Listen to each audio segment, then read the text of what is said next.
So welcome back to part 2 of our Idoneth Deepkin unboxing. A massive new army for Age of Sigmar. Yeah, so we're on to the juicy part of the release now, the miniatures. All about the sprues now. All about the sprues. All about the sprues. So first up are the Thralls. Yep, Namarti Thralls. Now these are the battle line of your army. They've got really interesting rules where the profile changes depending on what they're fighting. Okay, which is pretty cool. So yeah, let's have a nosy what they look like. It's already, I'll let you get inside them. They are really nice models. They are blind, I believe. They've got no eyes.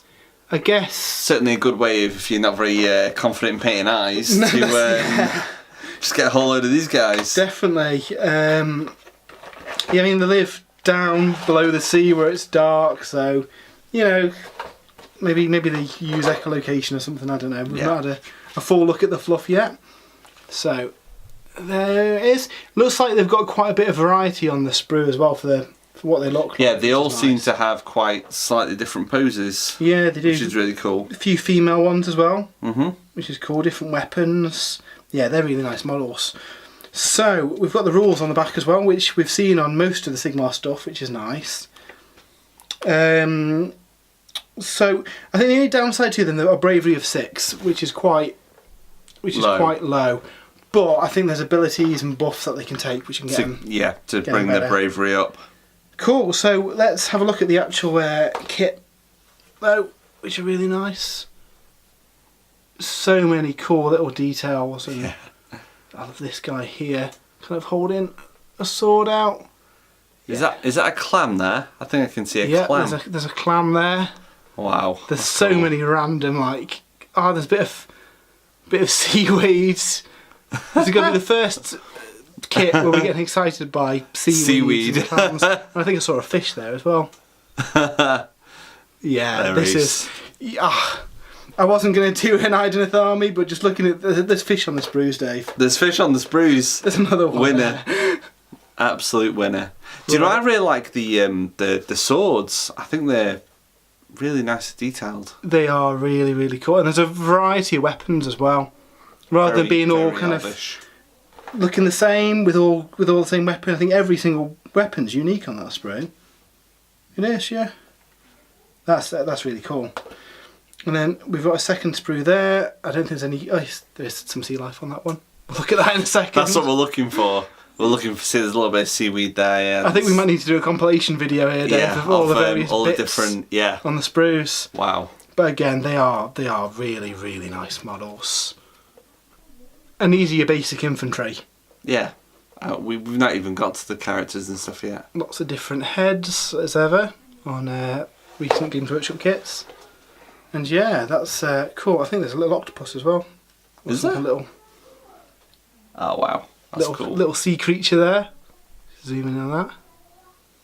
Yeah, they are very cool. So yeah, definitely full marks for the infantry of these guys. Yeah, definitely. Which is a good thing because that you can for the battle line units, that's what you're going to have in your army. It's nothing worse. These are going to take you're going to spend a lot of time painting those guys. Yeah, like I said, they're going to form the backbone of your army, so you don't want to be picking a unit that's you're going to get bored of. Yeah, the worst thing you can have is an army where you don't want to paint your basic troops. Yeah. It's a slog, it's not going to be fun, and at the end of the day, the hobby's all about the fun of building and painting your guys. It is. I mean, yeah, I know some people are more into the gaming side of it, but as everyone knows, it always looks better on a fully painted army, doesn't it? Yes. So the next set in this first wave is Lotan, Warden of the Soul Edges. I like how we're calling this first wave as well. First wave, yeah. See what we did there. So, I mean, this guy gets all the points in the world because he's got a pet octopus that's helping him hold his scroll and his weapon. Yep. He's almost like protecting him, isn't he? Yeah, I think he's like a... like a guardian. Yeah, like a little familiar. Octar, his name is. Octar's Blade, Octar's Cudgel. And what's with all the scrolls in Age of Sigmar now? Yeah, Age of Scrolls. Age of Scrolls, it should be called, because Nurgle have got one. Sea Elves have got one. Your army's not right unless you've got a scroll. So, now it's a box, but it's just a single sprue in here. I quite like the presentation of these box characters though, more so than the little blister packs that we did. Now again, we might cut to some better shots of this in the light box, just because you might not be able to make this out. But again, it's a really nice kit. I mean, the octopus is very cool. I'm tempted to buy one of these just to paint up, because he's ace. Matt, I think you're going to end up buying one of these. It's all about the sea creatures. Yeah, I've got so many armies on the go. But you're right, yeah, I probably will. So he is really, really nice. Let's have a look at what he can do in the game as well. So again, nice little rulebook, instruction manual as ever. And in the back we all have his rules. Okay, that's ace. So he... I think he's the guy who's looking after the tally of what souls they've collected during their raids. Right, makes sense. Because of that, he inspires the other Deepkin to fight harder. So he increases their bravery characteristic. Which is good, because they have quite low bravery, so anything that's going to buff the bravery is going to be good for the army. I think the only weakness that we've seen so far is the fact they've got low bravery, so this guy's a no-brainer. 12-inch bubble to friendly Idoneth Deepkin units. He's definitely worth having behind your main battle lines. Just keep him on the table. I play Slaanesh, so yeah, stuff that affects your bravery, makes you run away. Well, I'll probably try and take advantage of. So anything that can negate that is really handy. Yeah. He also adds reroll hits of 1 for friendly Namarti units. Now Namarti are with Thralls that we've seen earlier. There's also another Namarti kit which is out for pre-order this week. The Archers. Yes, yeah. They're really cool, and again, they re-roll 1s of hit as well, so for the ranged weapons. Doesn't specify which phase, so that's good. So so shooting and combat. And of course his Octopus Familiar, he's really handy as well. He negates wounds on a 5+, or mortal wounds as well. Yeah, so he's got like a feel no pain save. Yeah, he's really nice, I like him. He seems like a decent character to have. However, it's not the only kind of character thing that we've had in this wave. This is a bit of a bigger box. It is a bit of a bigger box. The Eidolon of Mathlaan? Mathlann. I think he was an elven god back in the day, but unfortunately Slaanesh ate him. That's nice of Slaanesh. Slaanesh has done a lot of eating recently. I mean, he's having a bit of a snooze now, but he'll be back when he's ready. Oh yes. Now this is a really impressive kit. Yeah. All the videos and photos I've seen of him, he looks amazing. Yeah. I can't wait until Jay's got all this painted up. Yeah, so friend of the channel, Jay, is starting an Idoneth army. Hoping to get it done for March to War. Yep, which is a local tournament that's being played in Chavington. Yeah, we did the first one. I took my Daughters of Cain. This time I'm going to bring a Slaanesh army. And yeah, Jay will be fielding, probably for the first time properly, his Idoneth Deepkin. We could see how they get on against all the forces each and Slaanesh and... Yeah. So, it looks like we've got a 3-part sprue for this one. Wow. A really nice sculpted base for it. With all sorts of, like, treasure and shields and detail on there. That's really, really cool. And again, oh my days, we've got stingrays, we've got fish on there, little crabs, little turtle down there. Yeah, see, you've sold me Games Workshop just on the... In fact, this is mostly fish on this sprue. Little fish, little piece of a... Looks like an elven ship. I guess that goes on the base. Yeah, maybe stands on that or something. This is a cool kit. That's really cool. I might have to... As soon as I finish this video, I might have to rush out to local Games Workshop and just buy some of this stuff. Just buy some of these things. Yeah. Now the bulk of the kit is the cloak of him, which I think will look really nice painted up. The box art is phenomenal, with the kind of fade effect they've done. So it makes it look like a sea of water. Sea of water? A cloak of water. Sea of water. like most seas. Yeah, and I'm interested to see what some people do with some alternate colour schemes. Yep. I think we could see some really nice stuff. Do we think this could be a little bit of a challenge to build?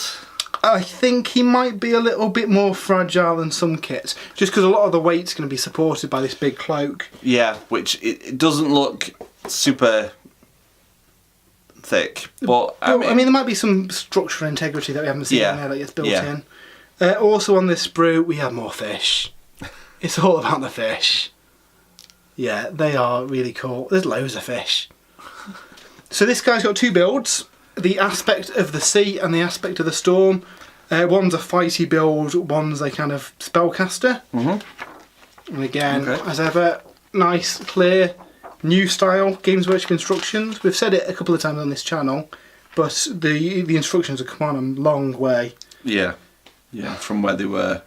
Just looking at how this thing builds together, and it is so cool. All the sea life in the base. Little tail. Excellent. Yeah, this, I think he's quite expensive in the game, about 400 points. So you're not going to see him in smaller games. No, but he's not unique. So you could take a couple of them in different builds. I mean, it's going to be expensive. 12 wounds. Yeah, bravery 10. He can fly, which is cool. He looks like he's got a healing ability. Heals D3 wounds. I think there's a build, one of the army battle scrolls, where they get 3 wounds rather than D3. I might be wrong on that. Okay. He adds 3 to the bravery of friendly Idoneth Deepkin models. That's very good. That brings him up to bravery 9. This is the custom one, isn't it? This is the aspect of the sea. Yeah, he's very good. He's got a spell that can heal units as well, or cast it on an enemy to take mortal wounds. Yeah, he's really cool. And then the other build, imagine him sort of behind all like your big tanky unit, just keeping them healed. I think you'll have quite a small army, but supported by lots of magic and abilities. So in the other build isn't a mage, but he's very fighty. The aspect of the storm. He rerolls hits and damage, adds 1 to damage for his attacks. He can heal wounds as well at the end of the turn. He can reroll wound rolls of 1 for friendly Deepkin. So he's a lot more offensive than the other guy. He gets 8 attacks in... Well, no. He gets 8 normal attacks, but then his fish get 2d6 as well. It's all on the fish. They'll finish things off. And then he's got another spell that he can cast on an enemy hero. It can make him subtract 1 to hit, so he can kind of debuff an enemy unit. So yeah, that is the Eidolon.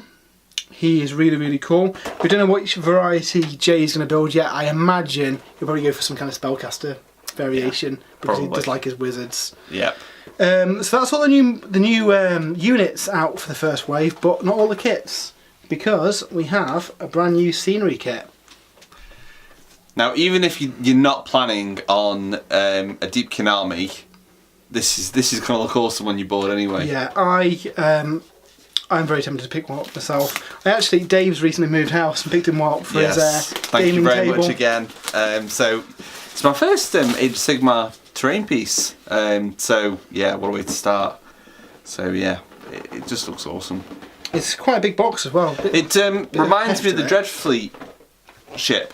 It does. It's very similar. We'll probably splice in an image of it. I can't remember what the ship was called. Sigmar's Hammer or something generic, I guess. Sounds like a good name for a Sigmar ship.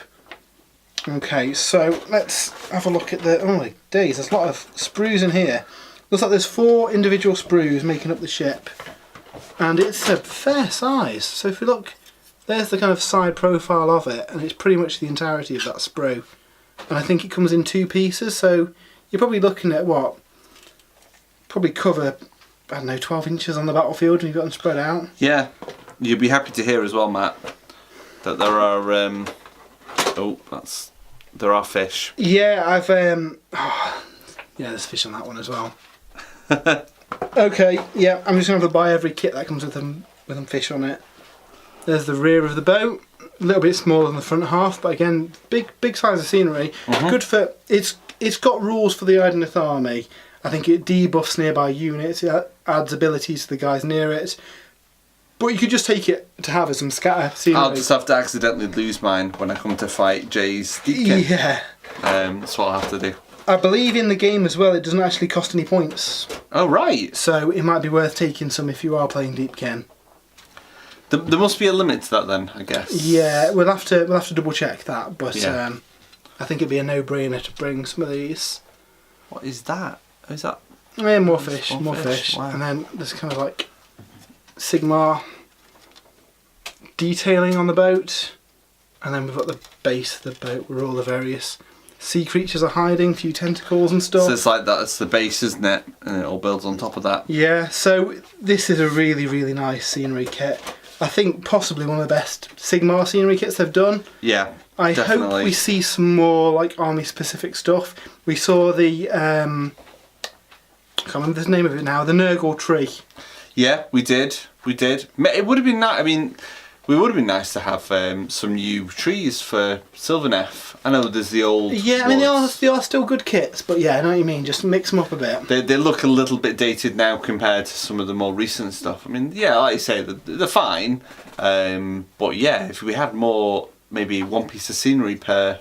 Yeah, I mean, really cool. hopefully this is a sign of that because that'd be Yeah. really cool.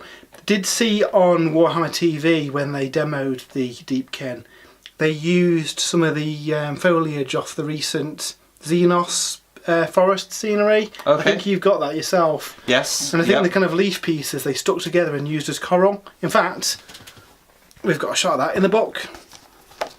So I don't think they're released this separately, but it's a good use of that kit if you can pick it up, just to have a nice kind of aquatic themed battlefield. Yeah. Has it got rules as well? Oh, okay. there we go. Sorry. So yeah, the scenery rules. So roll a dice each time a wound or mortal wound is allocated to a Deepkin unit wholly within 6 inches as a terrain feature. On a 6, a wound is negated. That's good. And at the start of your hero phase, roll a dice for each unit within 3 inches of the terrain feature. Do not roll for Deepkin units. On a 4+, the unit suffers one mortal wound. So Really cool. So area denial. yeah, you Pop don't next want to be objectives and stuff. Is there any rules for where you can place it? just as a terrain feature consists from one scenery model. It's supplied in 2 halves. So you can either have it as 2 pieces on the battlefield or just 1. But it doesn't specify. Okay, interesting. So yeah. once we've read the book properly before the podcast, we'll come back with, is it feasible to just flood the board with shipwrecks? Yeah. We wouldn't do it because we don't kind of It play wouldn't that be. way. Yeah, it wouldn't be very fun. Whether you could potentially see that in a tournament, maybe that's something to bear in mind. I think anything that can cause mortal wounds to you is a major concern. Yeah. You need to be careful because you've got the best save in the world. It doesn't matter if it's mortal wound. No.